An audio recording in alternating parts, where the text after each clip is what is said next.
Welcome back to ThunderCats episode by episode. Today we're looking at episode 10, Mandora-The Evil Chaser. Written by William Overgaard, it premiered on September 20th, 1985.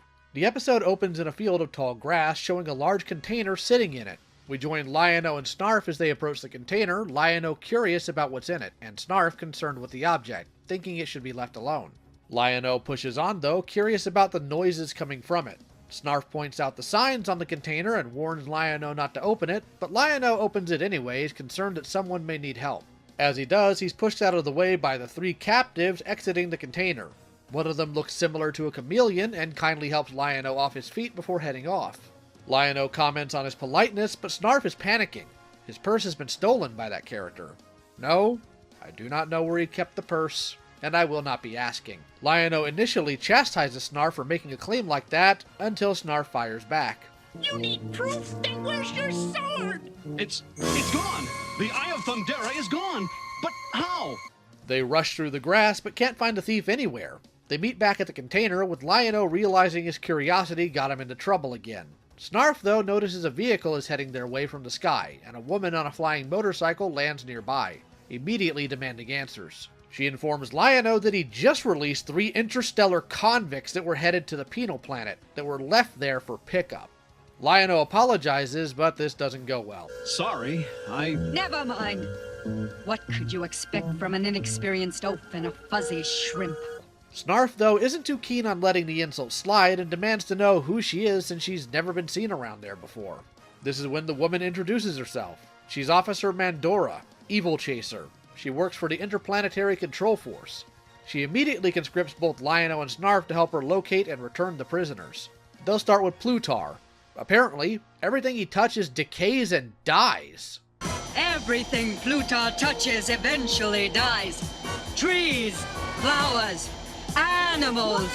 We catch Plutar walking through the lowland, destroying what he touches, even deteriorating the water itself. An entity called the Living Ooze calls out to him. A slight conflict happens, with Plutar admitting to something quite troublesome. Where I've been, whole planets die. But they choose instead to work together, with Plutar warning the Ooze about Mandora, and a weapon she's carrying that can stop the both of them. Mandora and the others come across the Ooze and try to land, but they're immediately captured by the creature. Lion-O manages to free himself, but Plutar appears and corrupts the air around Lion-O, sending him back into the Ooze. The two villains gloat about their assumed victory, but that doesn't faze Mandora. I warn you, Plutar. Resisting an officer is a punishable offense.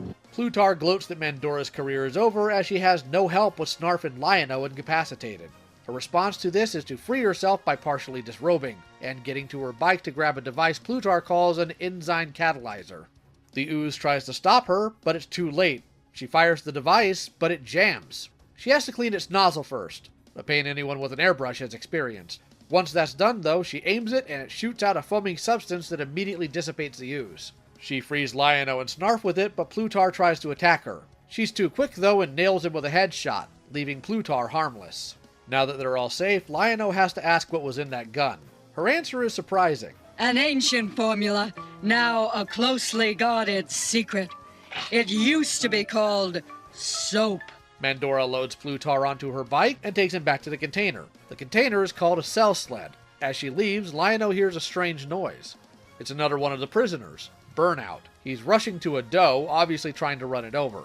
Lion-O takes a page out of Wile E. Coyote's book, though, and dislodges a boulder to intercept Burnout and send him crashing. Unfortunately, he recovers quickly and tries to run over Lion-O and Snarf instead. Lion-O is able to swing away from the first attempt with the claw shield and then tries to de-escalate the situation. I offer you a last chance to give yourself up! I don't want to hurt you! However, Burnout isn't impressed and continues to try and run Lion-O down. This is when Mandora comes back around and sees what's happening. She attempts to attack Burnout with her boom sling, but it has a phase out and misses. But Lion-O catches it and directs it back to Burnout. The boom slam blinds Burnout, causing him to crash, and then the boom sling returns to Lion-O. Mandora lands her electrocharger and gives Lion-O a genuine compliment. You learn fast. Control could use someone like you. Mandora tells him that the final prisoner is an escape artist named Quickpick. She instructs Lion-O to deposit Burnout in the cell, giving him a lesson in driving the electrocharger off screen. Mandora tells Lion-O that once he's done with the drop-off, he can locate her using the tracker on the bike. They take off, and she has a moment to herself. I think I just made a terrible mistake. Ah well, on with it.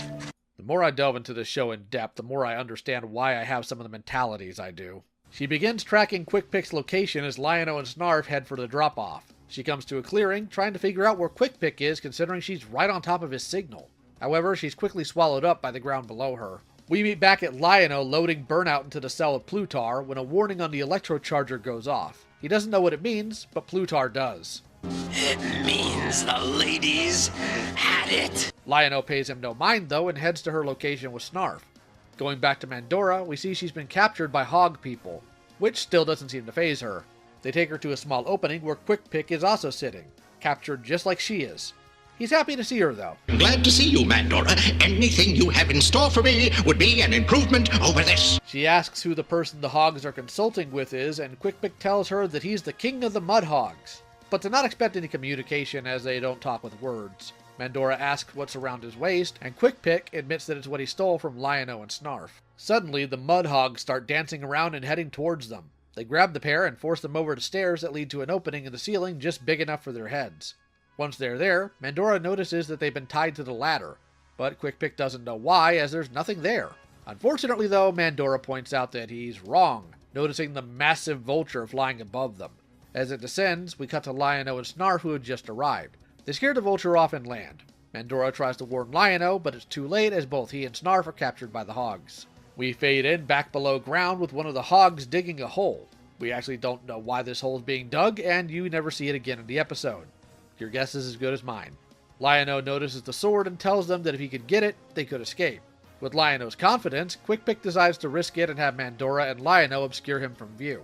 The hogs notice this and rush to push the two apart, but Quickpick is already gone, crawling on the ground right below the hog's field of vision. The king rises up, obviously angry, and Quickpick takes the opportunity to steal the sword from him. The hogs notice though and grab him before he gets away. Lion-O tells Quickpick to throw the sword. When the sword lands, Lion-O is able to break free and summon the other ThunderCats.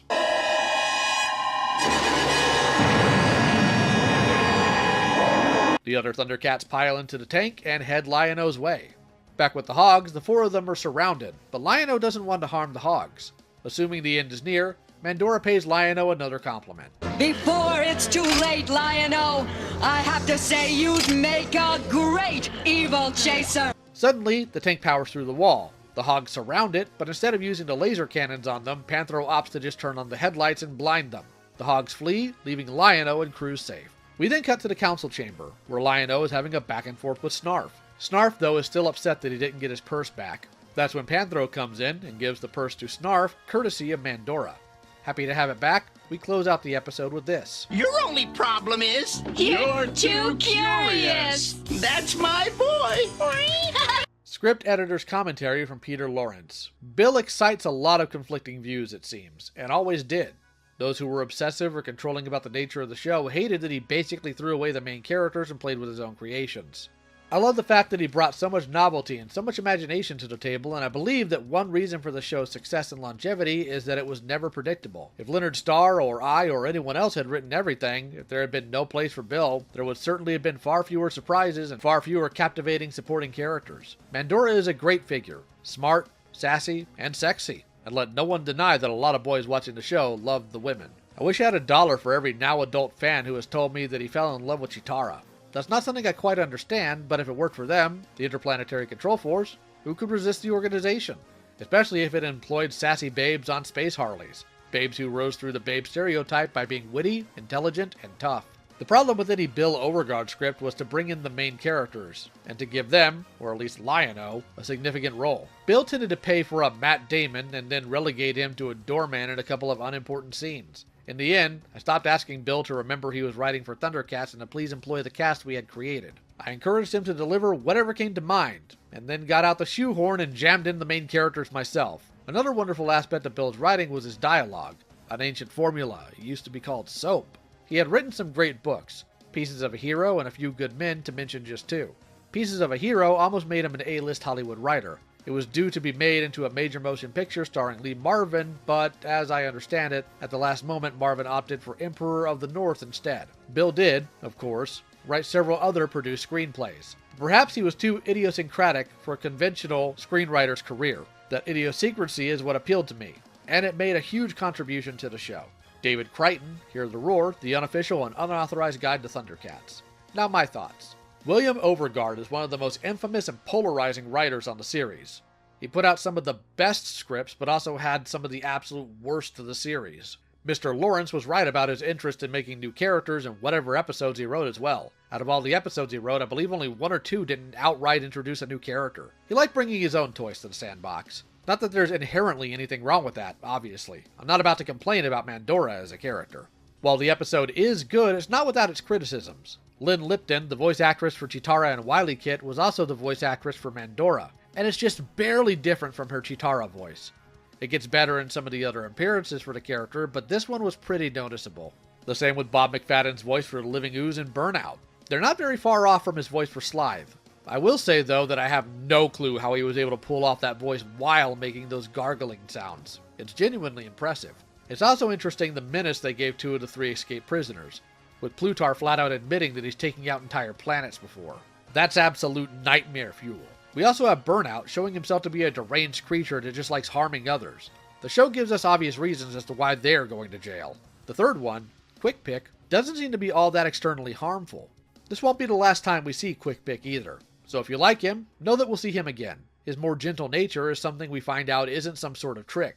It's just who he actually is. His willfulness to help Mandora and the others was in the service of his own survival, sure, but he didn't seem to actually want to harm anybody or for any harm to befall Mandora or the others. Other villains in this position would bargain or try to double-cross them, but he didn't do any of that. It was a nice departure. Let's talk about Lion-O. This isn't the first, or last, time his curiosity has gotten him into trouble. However, his willingness to correct his own mistakes is a positive quality. After all, if you make a mess, you should be the one to clean it. And he does. It's a good lesson to teach the audience. Also, I've noticed that this episode shows that Lion-O doesn't automatically want to resort to the worst-case scenario. When he faces Burnout, he gives him a chance to stop by trying to de-escalate the situation, and then when even surrounded with the Hogs, he actively did not want to hurt them. Whether you think this is part of Lion-O being a kid in mind, or the fact that he's just a highly empathetic character that genuinely doesn't want to hurt anybody, take your pick. Either one's a good answer, I think. As far as Snarf goes, he's your mom. Pay attention to literally everything he says in this episode, and you'll keep noticing that. But let's talk about Mandora. She's an interesting character, and one that opens up the world a bit more. Up to this point, the ThunderCats have been fairly isolated, having been stranded on Third Earth, but Mandora's arrival demonstrates that there's larger things happening in the wider galaxy. It opens up for more stories in different locations that aren't just Third Earth. Mandora as a character continues the trend of women on this show not being weak damsels. She's tough as nails and by the book to an extreme degree. She doesn't put up with nonsense and isn't shaken when things aren't going well. She speaks with confidence, not arrogance or entitlement, knowing exactly who she is and what she's all about. I'm not about to tell you that she's not appealing. I'm not dishonest. Thankfully, what she brings to the series as both a character and background is only a series of positives. She's one of the more reoccurring secondary characters. And thankfully, you'll see more of her going forward. For those of you wondering why she's not doing anything about the mutants or Mum-Ra, I'm guessing that Third Earth's inhabitants may not be directly in her jurisdiction. Or that maybe she just doesn't actually know about them. She finds out later in the series, and you'll see what happens when we get there. When it comes to Mum-Ra specifically, though, let's be honest. That wouldn't even be slightly interesting. There's nothing Mandora could do to incarcerate him, so I don't blame the writers for not going in that direction. Overall, though, this was a good episode that expands the lore of the series more, and we only go further from here. Enough of me, though. What do you think about the episode? Any thoughts about this episode specifically, or Mandora? Let me know in the comments below. And I hope you'll join me next time when we go over a personal favorite I've been excited for, the Ghost Warrior. If you want to support the channel, feel free to join the Patreon or memberships listed in the description. You're also welcome to join the community Discord. See you next time, and take care.